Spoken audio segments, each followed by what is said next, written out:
కానీ రఘురామకృష్ణరాజు ఆయన వ్యాఖ్యలు వ్యక్తిగతం అంటున్నారు దళిత క్రిస్టియన్స్ విషయంలో. అట్లా ఇప్పుడు దయాకర్ మాట్లాడితే దయాకర్ పార్టీ నేపథ్యం ఏంది, దయాకర్ ఇప్పుడు నేను ఏం మాట్లాడినా రేవంత్ రెడ్డి గారికి ఒక ఇంపాక్ట్ ఉంటుంది. నేను డిప్యూటీ స్పీకర్ గా మాట్లాడుతున్నాను, నా వ్యక్తిగతం టీడీపీకి నాకు సంబంధం లేదు, అది అట్లా రఘురామకృష్ణరాజు కామెంట్. అట్లా సమర్థించుకున్న ఒక వర్గాన్ని వ్యతిరేకించినట్టుగా ఉంది మనం బయట నుంచి చూసేటోళ్ళకి. అది తగ్గిస్తే మంచిది మనకు, ఓకే అందరికీ.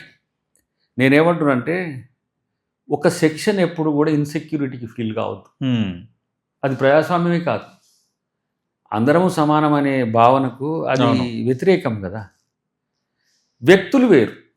ఇప్పుడు అద్దంకి దయాకర్ మన రఘురామకృష్ణరాజు గారికి నచ్చట్లేదు, కామెంట్ చేయొచ్చు, కానీ ఒక సెక్షన్ ఓకే.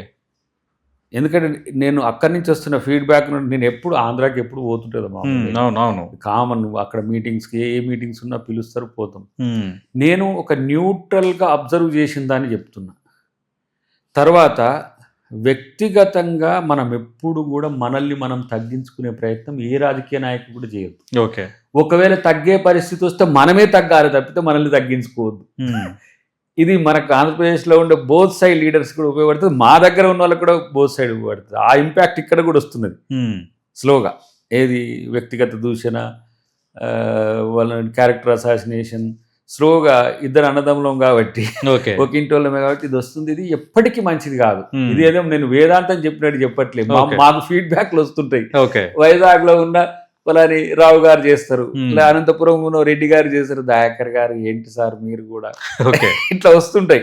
సో ప్రజాస్వామ్యాన్ని గెలిపించడానికి నాయకుడు తగ్గినా నష్టం లేదు, కానీ వ్యక్తిగతంగా పెరగడం కోసం మనకున్న డెకోరంను డిస్టర్బ్ చేసుకోవద్దు. అది తెలుగు రాజకీయాల్లో ఎప్పుడు అది లేదు. అఫ్ కోర్స్ మనం నింద వేయద్దు, కానీ తమిళనాడు రాజకీయాల్లో అది జయలలిత వర్సెస్ కరుణానిధి ఇట్లా ఒక ఏంటి రప్చర్ క్రియేట్ అయ్యేటట్టు ఉండేది. ఇక్కడ అది అవసరం కూడా లేదు. అవును. ఇక ఈ అంశాలు వచ్చినప్పుడు వీళ్ళు వాళ్ళని టార్గెట్ చేసిందని, వీళ్ళని టార్గెట్ చేసిందని ఇట్లా పోతూ ఉంటే ఏమైందంటే సమాజం అన్రెస్ట్కి పోతుంది. రాజకీయాలంటేనే విసుగు పుట్టే కాడికి వస్తుంది.